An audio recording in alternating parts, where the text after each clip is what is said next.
que Jesus possa nos abençoar, que possamos ter uma palestra produtiva, proveitosa para todos, que nosso mentor espiritual, o mentor de cada um, possa estar aconchegado, de maneira que as palavras possam repercutir profundamente, que possam tirar, às vezes, os conteúdos estranhos que nós, como palestrantes, às vezes colocamos, mas os mentores, eles traduzem, eles organizam, eles fazem paralelos para que o entendimento da ideia cristã e do evangelho possa se fixar em todos nós. Então, é um prazer. O tema dessa noite é o Sermão do Monte. Assim disse Jesus. A ideia é que façamos uma análise sobre aquilo que Jesus disse no Sermão do Monte, que é a sua primeira pregação pública, que é a sua plataforma, onde ele ali coloca quase que a grande maioria dos seus ensinamentos, que depois ele vai desdobrar, depois ele vai fazer algumas comparações, trazendo parábolas, trazendo histórias comparativas para exemplificar aquele ensinamento. Então, é muito importante que a gente possa tomar contato com essa realidade e tomar contato com o Jesus. Quem é Jesus? Qual é a nossa concepção de Jesus hoje? Qual era a nossa concepção de Jesus antes de aqui chegarmos na doutrina espírita? E qual será a nossa concepção de Jesus no final da palestra? Espero que possamos acrescentar alguma ideia sobre o mestre para que essa ideia realmente viceje em nossos corações e nossas mentes. Bom, eu queria começar também colocando que nós somos felizardos, todos os espíritas, todos nós que militamos no espiritismo, que temos essa ferramenta magnífica, maravilhosa, que nos foi colocada à disposição para realizarmos a nossa caminhada evolutiva. Talvez nós sejamos aqueles mais renitentes, aqueles espíritos mais difíceis, com maior dificuldade de aceitar a palavra e o chamado. E aí, para nós, espíritos difíceis, Jesus encontrou uma maneira de que pudéssemos ser direcionados ao seu reino, ao reino de Deus, a partir desses conteúdos, de todas essas preciosidades que nós recebemos. Porque nós temos, através de Francisco Cândido Xavier, Emmanuel, que vai escrever mais de 200 livros sobre evangelho, ciência e filosofia. Livros que o Pão Nosso dele é eleito o maior livro cristão, o melhor livro cristão do ano em 2015 nos Estados Unidos.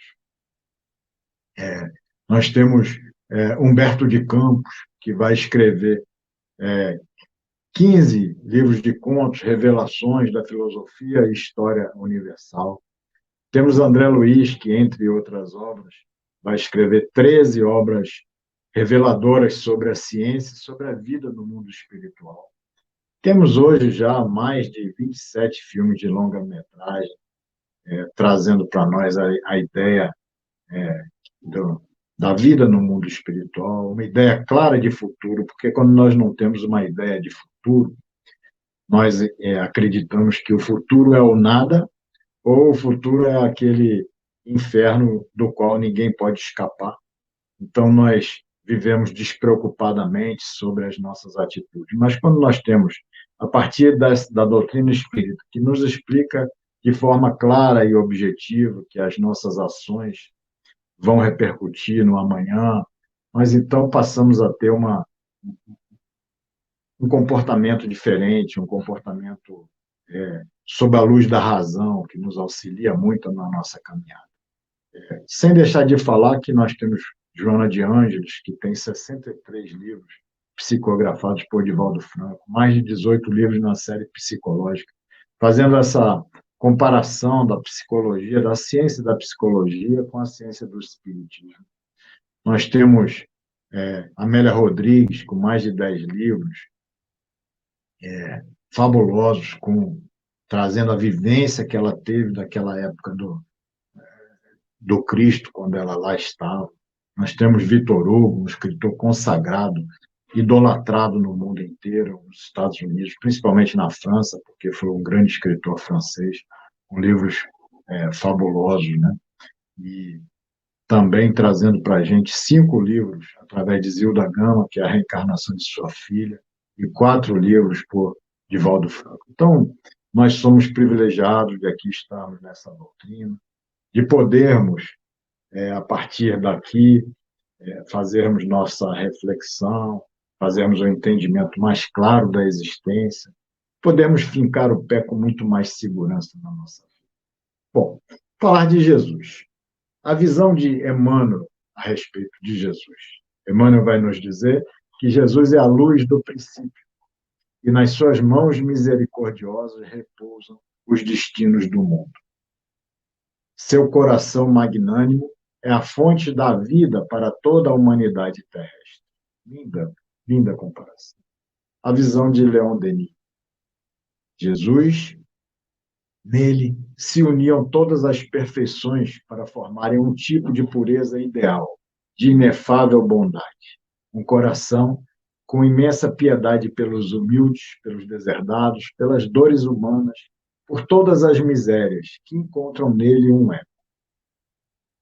Para acalmar esses males, para secar essas lágrimas, para consolar, para curar, para salvar, ele vai ao sacrifício da própria vida, ao holocausto, a fim de reerguer a humanidade. Essa é a visão que Leon Denis nos traz de Jesus. A visão de Paulo. Paulo vai dizer que a igreja é o corpo de Cristo. Nós somos componentes deste corpo de Cristo, onde o Cristo é a cabeça dessa igreja. O Cristo é aquele que conduz a todos que se colocam nessa igreja, que se colocam sob os seus ensinamentos. Vai dizer que a gente deve crescer até que possamos alcançar a altura espiritual de Cristo, que é essa cabeça. Crescer no conhecimento de Filho de Deus para sermos pessoas maduras à altura espiritual do Cristo. A visão da doutrina espírita. Quem é o Cristo que a doutrina espírita nos apresenta? A doutrina espírita nos apresenta, a partir da questão 621, onde coloca que a lei de Deus está escrita na nossa consciência, mas que o homem a esquecera e menosprezara, e vai avançar até colocar que na questão 625, qual é o tipo mais perfeito para que possa nos servir de guia e modelo. E a resposta é simples: vê de Jesus.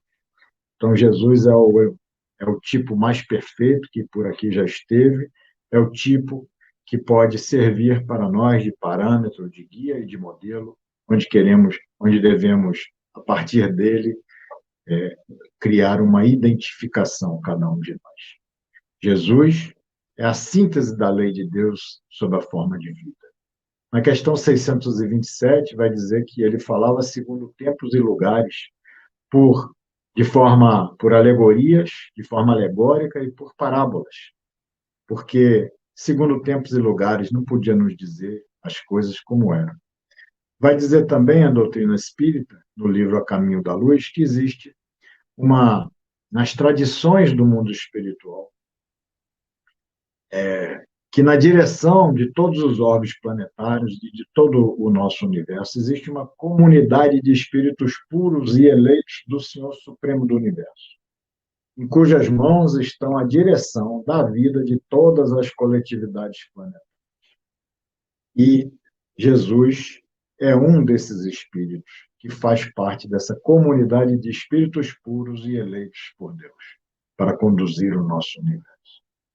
Jesus, com a sua legião de trabalhadores divinos, operou a escultura geológica do nosso orbe terreno, talhando essa escola abençoada para que nós, quase 30 bilhões de almas aqui, pudéssemos conduzir esta estrada evolutiva, saindo de um princípio espiritual, de um espírito simples e ignorante, para chegarmos até uma condição de angelitude no futuro que todos nós chegaremos.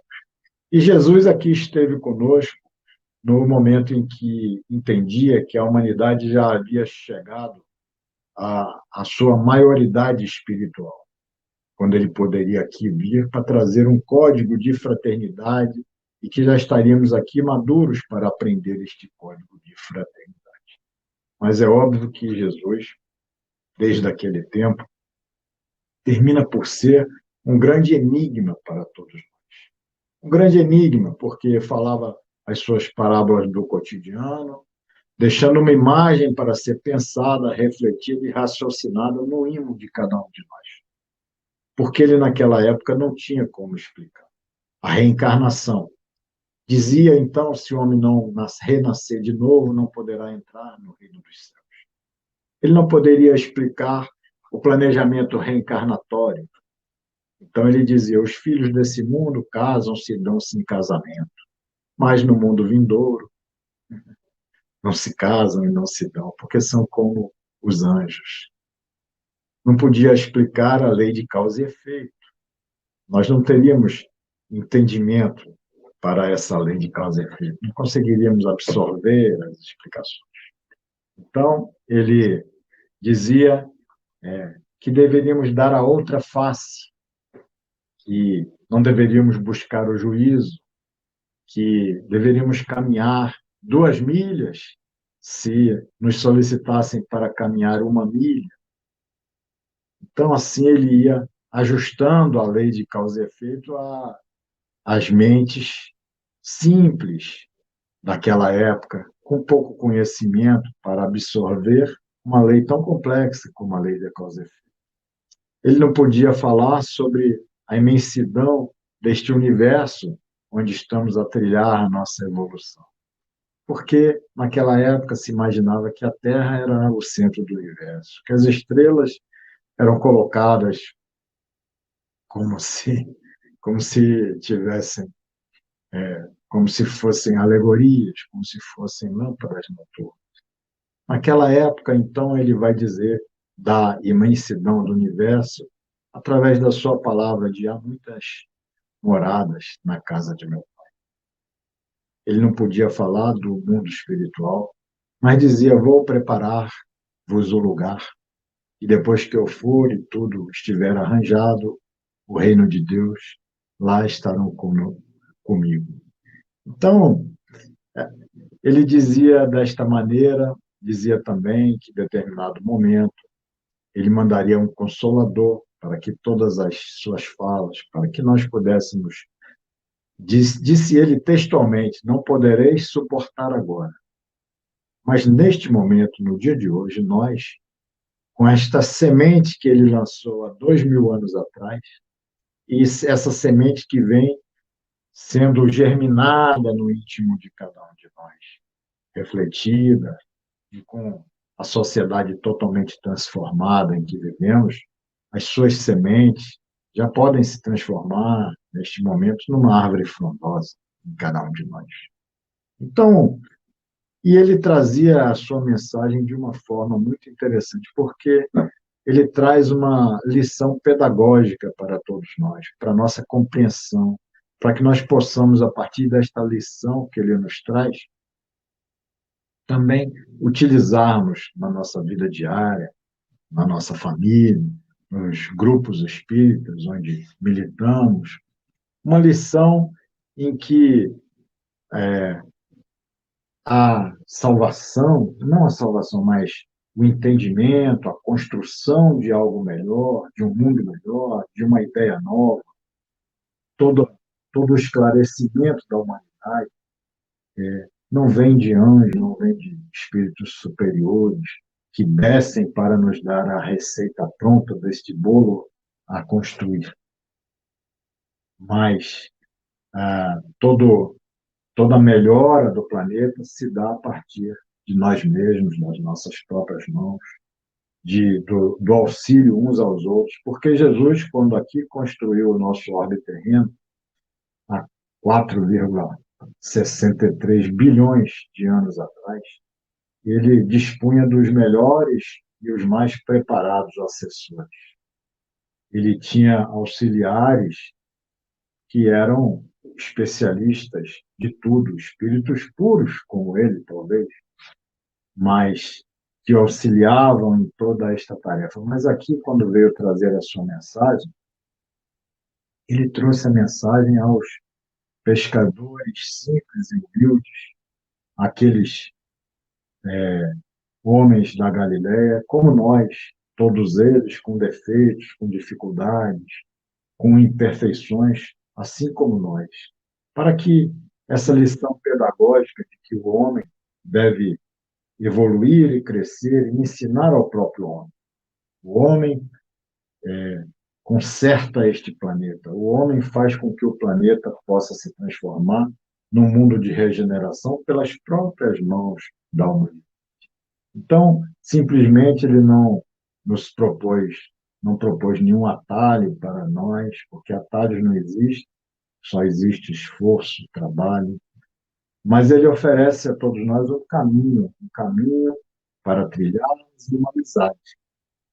Ele comunicou as suas verdades às multidões que até então não tinham o privilégio de ter contato com ensinamentos tão profundos.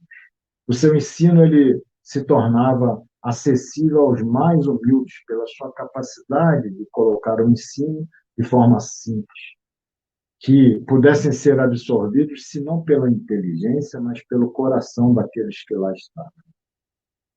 Ele oferecia esse ensino de formas que o mundo ainda não tinha conhecido, ensinando com amor, com doçura, com uma fé comunicativa, quebrando o ceticismo daqueles que lá estavam, eletrizando os ouvintes e arrastando todos eles após ele mesmo, atrás dele.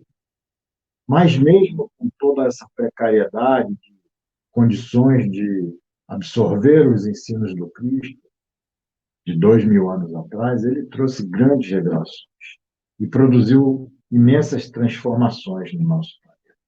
Ele disse, naquele momento em que vigorava o Código de Hammurabi, que já era um grande avanço, mas vigorava o Código de Hammurabi, onde estabelecia que era a lei do olho por olho, dente por dente, e onde se tinha uma ideia de Deus como sendo o Senhor dos Exércitos, uma ideia de um Deus tão capaz de realizar maldades, um Deus parecido com os homens, um Deus vingativo, um Deus que poderia, inclusive, ferir os homens, tanto que, para os judeus, o Deus morava no interior do templo.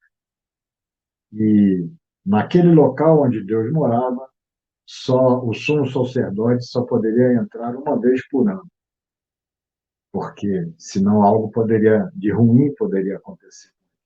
Mesmo assim, quando ele entrava uma vez por ano, naquele local onde era considerada a morada de Deus, ele entrava amarrado por uma corda, porque se de repente ele fosse totalmente queimado, teriam como puxá-lo de volta para fora daquele local. Então, era uma ideia de um Deus, Senhor dos Exércitos, duro, vingativo, que talvez, não sei o que dizer, pudesse produzir algum tipo de radiação nuclear, magnética, nuclear, tão potente que aqueles seres poderiam se ferir gravemente. Então, essa era a ideia de Deus que vigorava, um Deus, Senhor dos Exércitos, vingativo, capaz de fazer maldades, como qualquer comandante de exército que tenha vontade de estabelecer sobre o timão da força o seu poder. Né? Mas aí Jesus vem e traz a ideia de um Deus que ele chamava de Abba, paizinho. Meu Abba e eu somos um. Meu paizinho e eu somos um. Uma ideia de um Deus que é pai, de um Deus que é amor.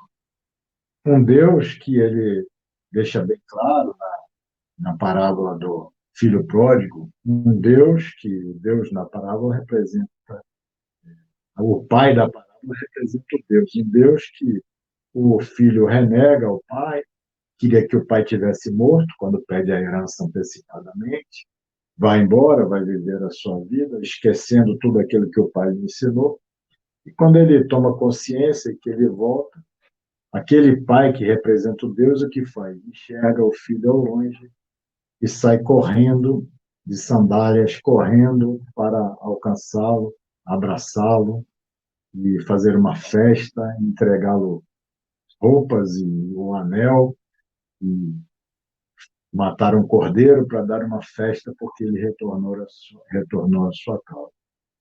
A sua casa. Essa é a ideia que Jesus passa, diz que no céu os anjos fazem muitas festas e ficam felizes quando um pecador se arrepende. Então, é a ideia de amor, de acolhimento, tudo isso. Então, essa é uma revolução muito grande naquela época para aquela sociedade.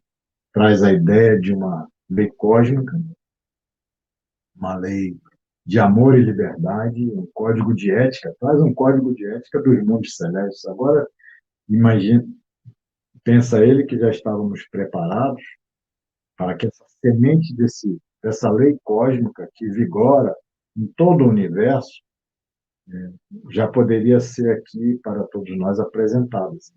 Então, traz esse código de ética para a humanidade. E todo esse ensinamento sempre visa uma vida futura e uma moral cósmica. Traz também esta ideia de um reino que não é daqui. Nossa galáxia, nós temos 200 a 400 bilhões de sóis na nossa galáxia. Cada sol carregando 4, 5, 6, 7 planetas, 9. Então, é possível que pudesse haver vida só aqui na Terra. Então, vai trazendo a ideia de algo muito maior. Traz a ideia de uma hierarquia, porque ele traz e fala de anjos, aqueles que já alcançaram uma condição mais evoluída, e ele vai dizer aqueles que alcançarem o mundo vindouro, quer dizer, propondo para todos nós uma possibilidade de alcançarmos a condição daqueles que já estão sendo por ele denominados anjos. Aqueles que alcançarem o mundo vindouro não podem mais morrer, são iguais aos anjos. Então, é uma ideia também, e a cada um segundo as suas obras. Então, há uma hierarquia, existem aqueles que estão em condição mais evoluída do que nós outros, mas essa hierarquia é conquistada a partir da cada um segundo as suas obras, a partir do nosso esforço e da nossa determinação de lá chegar. Então, o que ele disse basicamente, o sermão do monte ou da montanha, como chama, ele veio pregar esse evangelho do reino dos céus aos simples, era pôr ao alcance de todos esse conhecimento da imortalidade, do Pai comum e dessa moral cósmica. É isso que ele veio trazer para todos nós. E ainda é até hoje, nós vamos ver aqui, um contraste absurdo entre o mundo material e o mundo que Jesus estava propondo, que é o mundo espiritual.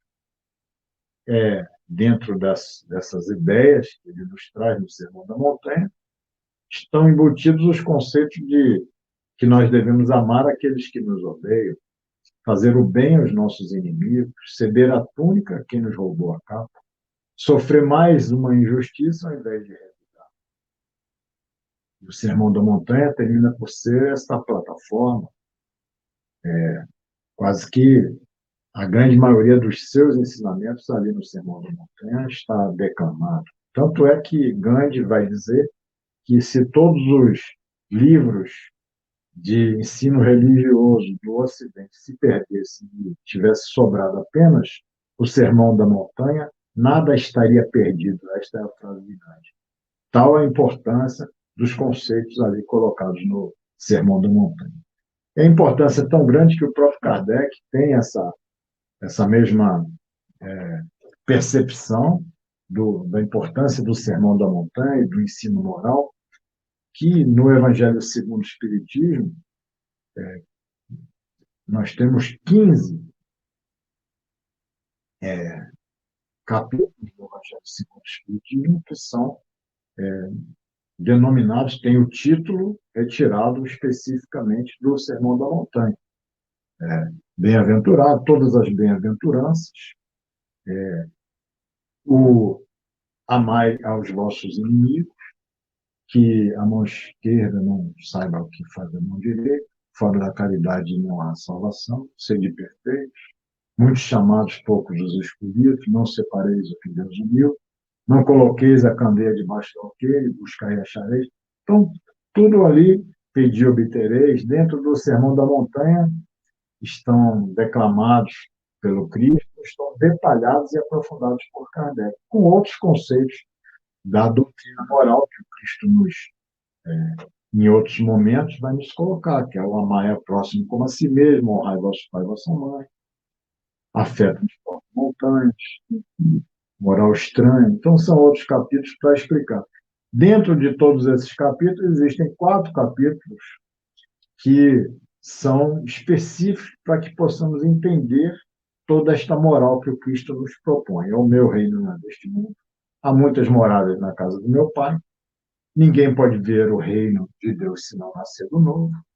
Não vim destruir a lei. Os 4 capítulos iniciais do Evangelho segundo o Espiritismo são 4 pilares, para que a partir destes pilares, sustentados nesses pilares, nós possamos ter uma base, uma laje para ali estarmos assentados para o entendimento das propostas que o Cristo nos faz, porque são propostas da vida espiritual, propostas da moral cósmica, propostas de uma atitude no mundo físico que vai repercutir no mundo futuro, no mundo espiritual.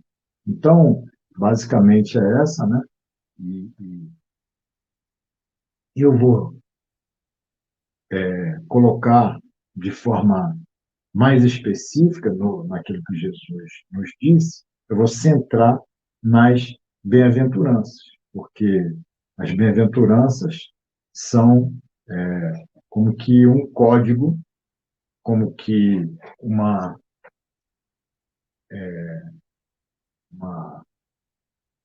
um código evolutivo, né, que vai tratar do desenvolvimento do espírito humano, vai tratar da maneira como podemos assimilar as virtudes e como nós podemos alterar a nossa vibração a partir de uma construção íntima no nosso ser. Vão tratar de uma ação que é de dentro para fora, de uma construção pessoal que a gente vai passar a partir desta construção pessoal, vibrar e agir conforme a aquisição que possamos fazer. E essas bem-aventuranças, esse código evolutivo que ali nas bem-aventuranças estão tratados, é como se fosse uma escada, é como se fosse ensinamentos em diversos patamares, onde nós podemos subir um patamar que facilita, então, a subida do segundo patamar. Subindo o primeiro patamar, adquirindo a virtude que está inerente naquele primeiro patamar, estamos, então, capacitados a poder adquirir a virtude do patamar seguinte. Então, as bem-aventuranças trazem para nós uma sequência evolutiva no desenvolvimento do espírito humano. Então, isso é muito interessante que a gente possa ver, porque dentro dessa sequência, uma bem-aventurança vai possibilitar o alcance e a obtenção e a apropriação da virtude da bem-aventurança segunda.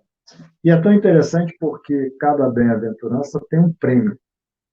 E o prêmio também, parece que o prêmio também vai sendo cada vez um prêmio melhor. Ou seja, você vai adquirindo uma virtude cada vez mais elevada e vai obtendo com isso um prêmio cada vez também melhor, uma premiação melhor. Então é muito interessante que a gente possa entender, porque bem-aventurança é traduzido como felizes. Felizes, bem-aventurado ou feliz, os pobres de espírito. Felizes, os mansos, bem-aventurados os mansos. Então, mas assim, é uma tradução que a gente precisa compreender melhor, porque no sentido hebraico a palavra colocada é asherei, que significa realmente abençoados ou felizes. Mas no hebraico existe uma outra palavra que é baru.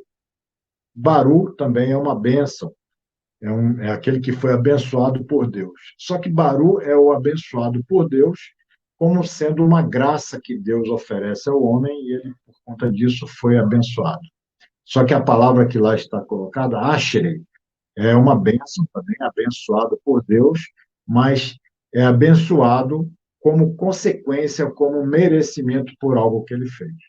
Então, dá para a gente ter uma compreensão de que a bem-aventurança, de certa maneira, ela quer dizer o seguinte: lute, persevere, lute. Então, bem-aventurados os aflitos, porque serão consolados. Então, a ideia é que o Cristo está, com as bem-aventuranças, nos propondo um desafio.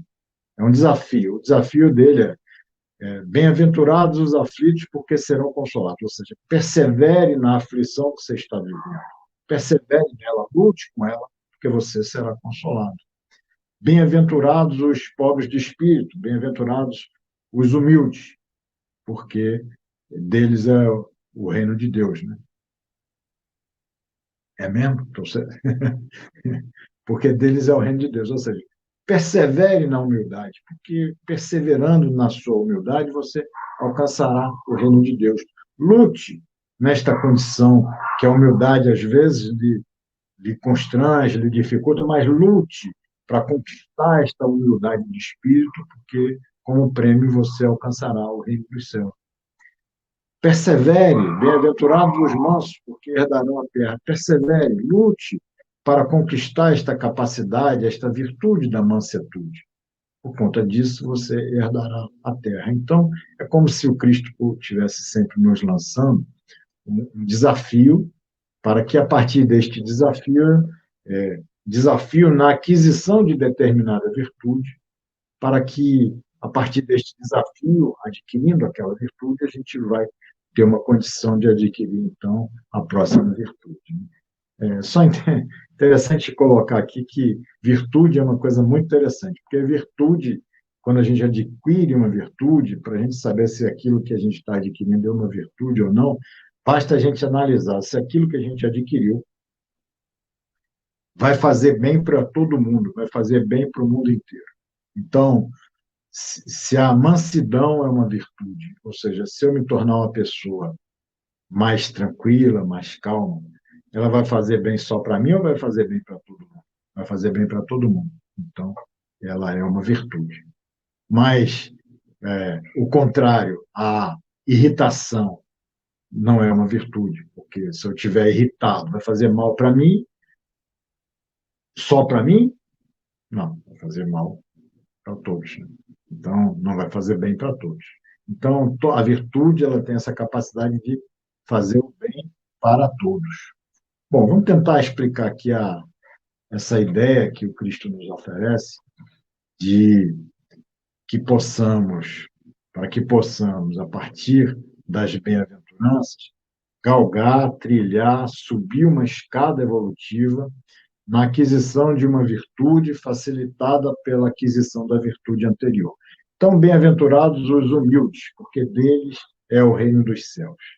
Ou seja, pobre de espírito, humilde, porque esta virtude é a primeira, porque foi a primeira bem-aventurança colocada, porque é o primeiro desafio que o Cristo lança para todos nós. É o primeiro desafio, porque sem a humildade a gente não pode alcançar nenhum outro tipo de virtude. Não há buscar outra habilidade, não há como buscar outra habilidade espiritual ou aceitar outro desafio de Jesus sem conquistar inicialmente esta virtude da humildade. Porque qual é a segunda bem-aventurança? A segunda bem-aventurança é bem-aventurados os aflitos. Bem-aventurados os aflitos, bem-aventurados os que choram, porque serão consolados. Eu posso viver uma aflição de maneira que seja produtiva para o meu espírito, se eu não tiver adquirido a condição anterior da humildade antes? Não. Porque sem a humildade, quando eu for viver uma aflição, o, não vou poder vivê-la, eu vou viver com revolta. Vou estar revoltado com Deus, não vou compreender, não vou ter a submissão a Deus e às coisas que acontecem na minha vida. Então, se eu viver um sofrimento, uma aflição com revolta, eu realmente não consegui adquirir aquilo que era necessário a partir daquela dificuldade, adquirir a virtude da resignação. Então, quando eu estou vivenciando a aflição, eu estou adquirindo a virtude da resignação. Então, bem-aventurados os aflitos que choram, porque a partir dessa humildade, a gente já se encontra apto para sofrer uma aflição, uma dificuldade. Sofrer uma aflição que vai limpar o nosso passado de equívocos, vai nos equilibrar perante a lei de justiça divina, vai ajustando o nosso karma. A maioria das perseguições espirituais que estão ao nosso lado, frente a todas as dificuldades que nós produzimos nas vidas anteriores, a partir de uma aflição, de uma dificuldade, ali nós estamos nos colocando quites perante a lei, a maioria da pressão espiritual que sofremos, ela se alivia. Então, a próxima habilidade, depois de uma aflição, seria a mansetude, que é difícil de ser desenvolvida porque os espíritos vivem sempre sob uma tensão, uma pressão de muitos cobradores do passado. Então, as aflições desse desafio atual dos bem-aventurados aflitos, se encaradas com resignação, elas vão liberar a gente de um passado culposo, abrindo caminho para novas subidas, para aquisição de novas virtudes. Então, a resignação dos aflitos vai nos proporcionar o resgate de débitos e vai nos possibilitar abrir caminho para seguirmos nesta sequência da bem-aventurança, das bem-aventuranças ou dos desafios que o Cristo nos propõe. E aí, bem-aventurados os brandos, porque os mansos, porque herdarão a terra. Manso por quê? Porque agora eu posso buscar esta mansetude em mim, porque agora mais equilibrado, mais livre de uma gama genérica de cobradores, vão restar alguns tenazes atrás de nós, que vão, inclusive, nos auxiliar como instrumentos para desenvolvimento desta mansetude.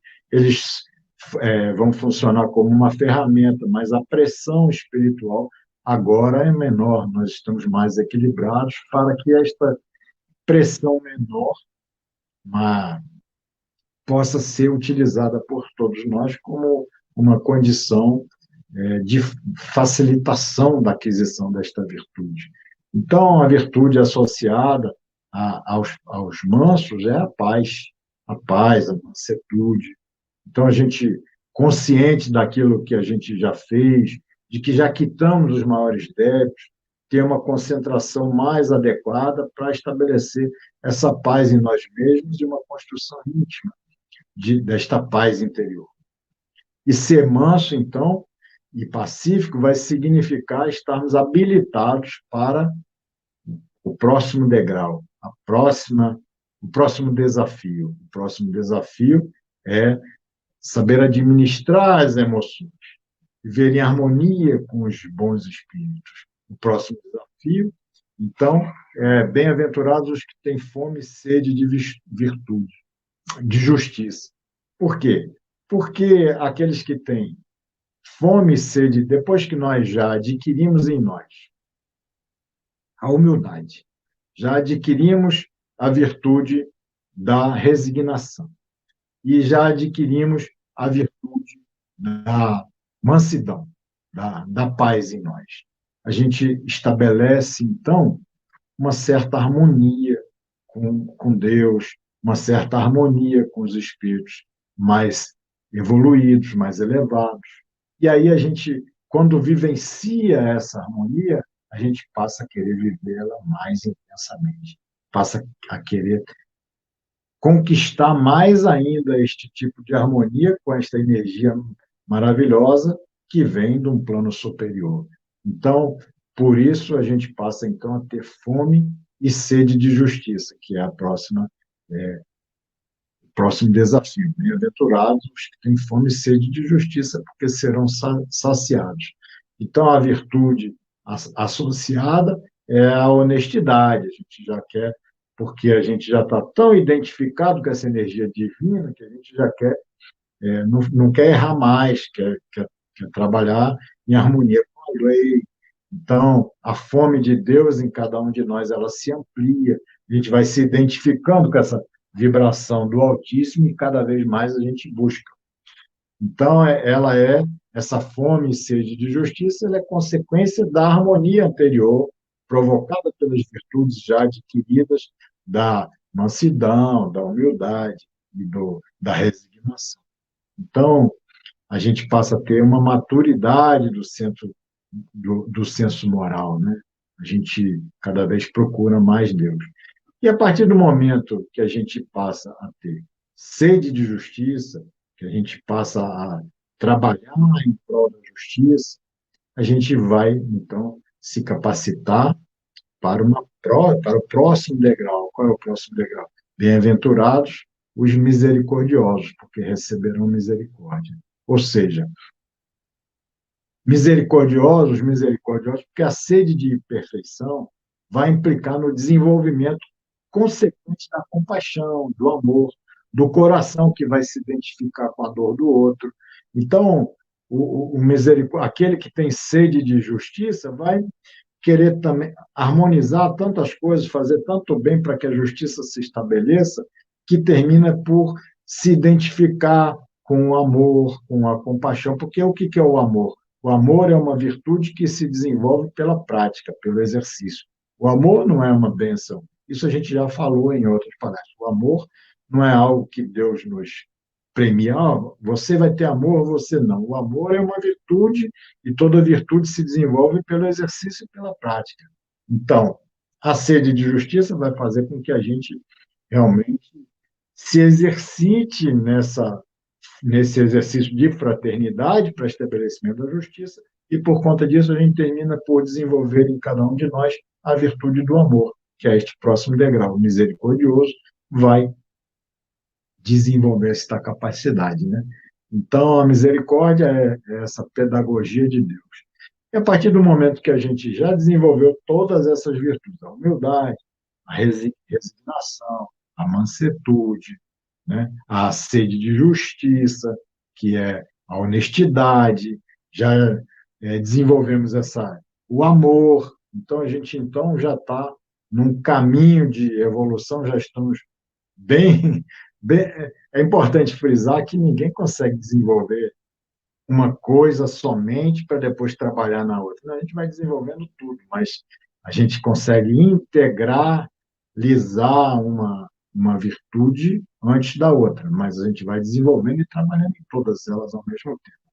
Mas depois que a gente já conseguiu desenvolver isso, inclusive o amor em nós já estamos realmente livres da imperfeição.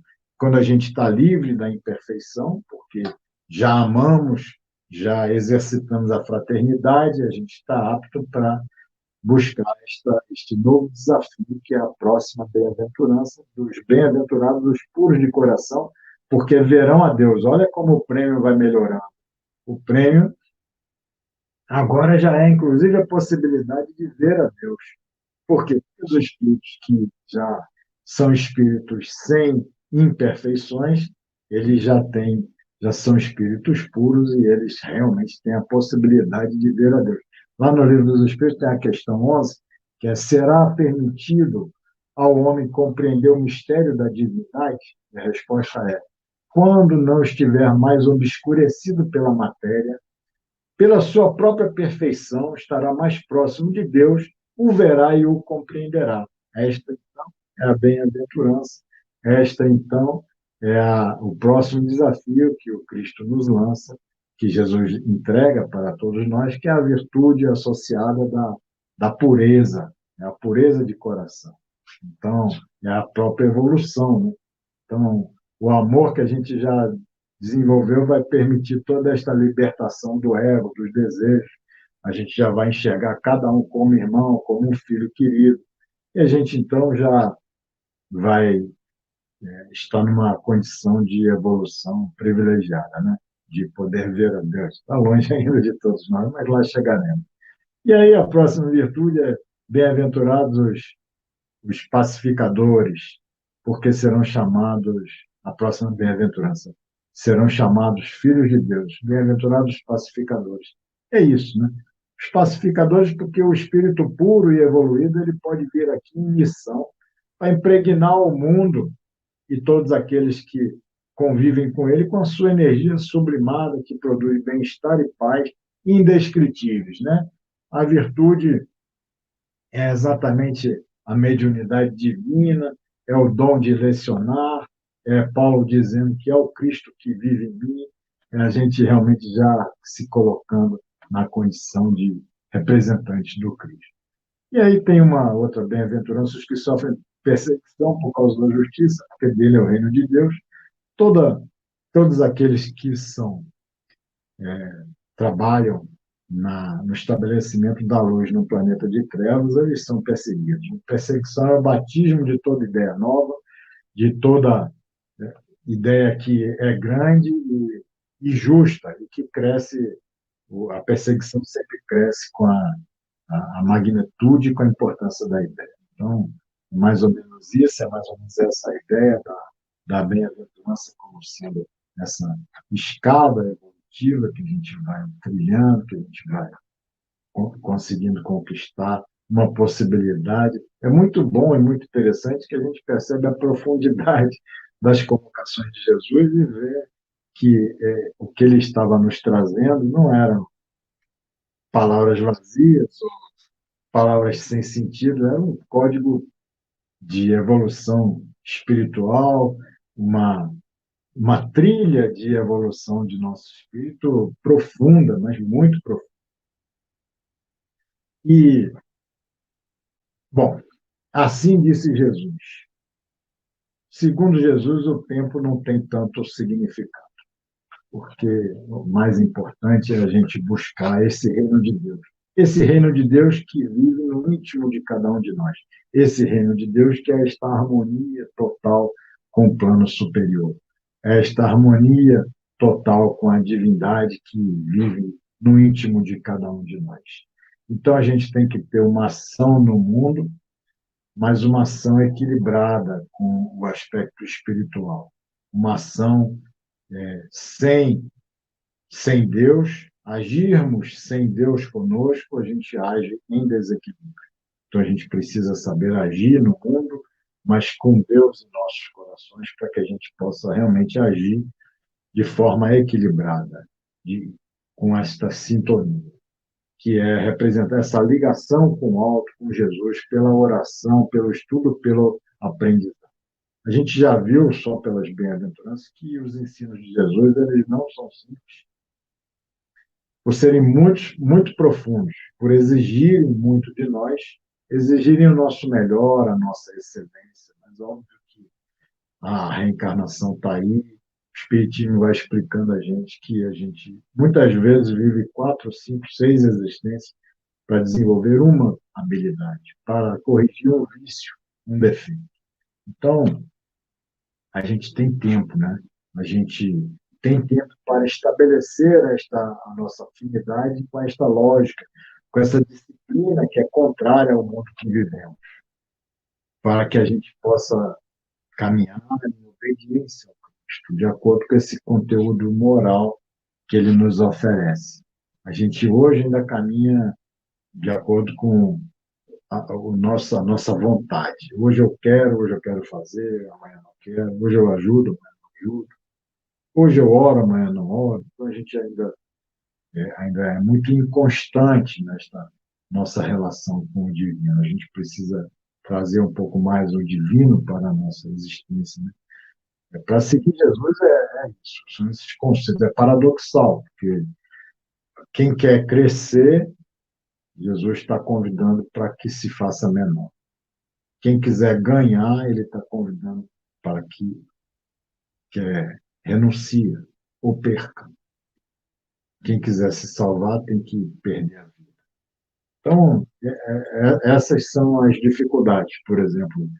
parece que é muito longe, está muito distante de todos nós, mas já existem algumas pessoas que já fazem, já conseguem se aproximar. Francisco Cândido Xavier, por exemplo, a gente pensa, não, porque Jesus diz para todos nós que se alguém nos leva a bolsa, a gente deve dar também a túnica. Então, seria a mesma coisa que a gente saísse na rua e vem um irmãozinho, nos leva o celular e a gente chama, oi, peraí, você esqueceu a carteira, leve também minha carteira. Ninguém faz, ninguém consegue fazer isso, é uma lógica completamente paradoxal para os conceitos do mundo que a gente vive. Mas existem espíritos que já conseguem se, se comportar mais ou menos, de forma mais ou menos aproximada a esta lógica. Francisco Cândido Xavier, por exemplo, estava no centro espírita, na prece, chegou 3 horas da manhã em casa e tinha um rapaz que tinha pulado o muro e tinha entrado na sua casa, estava lá esperando ele para roubar. Ele se assusta um pouco e aquele rapaz aponta uma faca para ele, diz que estava precisando, que foi para roubar. E ele falou: calma, calma, fique tranquilo, olha, lá naquele quarto tem uma gaveta, primeira gaveta, logo ao lado da cama, você abre, lá tem 200 cruzeiros, você pega, pode ficar calmo. Aí o rapaz vai, pega lá os 200 cruzeiros, e eram 3 horas da manhã, ele tinha chegado no centro espírita, o rapaz pega, e, antes de ir embora, o Chico diz para ele: mas você já jantou? E ele diz: não, minha família está com fome, eu estou com fome, eu estou aqui, porque precisava dar uma solução. Ele: então senta, porque cheguei agora do centro espírita, estou com fome, vou esquentar a comida, você janta comigo. E aí ele esquentou a comida, jantou com o rapaz, comeram, serviu o rapaz. Depois disso, conversou com ele, depois o rapaz resolve ir embora e vai pular um muro alto por onde ele tinha entrado. E aí Francisco Cândido Xavier diz: oi, você vai para onde? Não, vou pular o muro, vou embora. Não, meu filho, muito perigoso você pular. Se alguém lhe ver, vai pensar que você é ladrão. Espera aí, toma minha chave, você sai e joga ela por cima, que eu pego ela aqui. Então, quer dizer, é, é o exemplo de alguém que já consegue se aproximar dessas ideias e desta moral que o Cristo nos apresenta. A gente ainda não consegue, né? Nem nos grupos de WhatsApp da família a gente não consegue ainda, mas vamos aos poucos, né? Nós vamos trabalhando, cada vez a gente vai conquistando uma possibilidade maior, cada vez a gente vai adquirindo um pouquinho de humildade no momento que a gente se cala, a gente vai adquirindo ao mesmo tempo um pouquinho da mansetude no momento que a gente não revida. E aí a gente vai, de certa maneira, trabalhando pouco a pouco, dia a dia, nesse desenvolvimento, de acordo com essas ideias daquilo que Jesus nos diz. Porque é muito difícil a compreensão do ensinamento profundo em tudo que ele falava. Né? Porque aos devotos que acreditavam salvar-se pelo jejum e pela abstinência, ele vai dizer que não é o que entra pela boca que mancha o homem, mas é o que dela sai. Aqueles que eram partidários de longas orações, ele dizia: vosso Pai sabe aquilo que tem de necessidade antes de lhe o peçar. Condenava o sacerdócio, recomendando aos discípulos que não escolhessem um chefe e um mestre. Seu culto era íntimo. Dizia ele: vai chegar o tempo que os verdadeiros crentes adorarão o Pai em espírito e em verdade. É o culto íntimo, é a mente, é na mente em nossos corações. Ele impõe o que ele nos impõe é a prática da fraternidade, amai ao próximo como a vós mesmos, sede perfeitos assim como o vosso Pai Celestial é perfeito. Então, qual a nossa concepção de Jesus e daquilo que ele nos disse?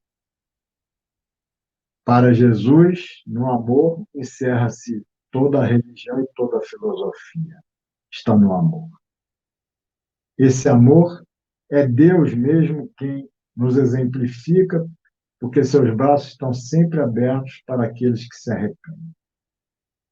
Assim, disse Jesus, vosso Pai que está nos céus não quer que pereça um só de seus filhos.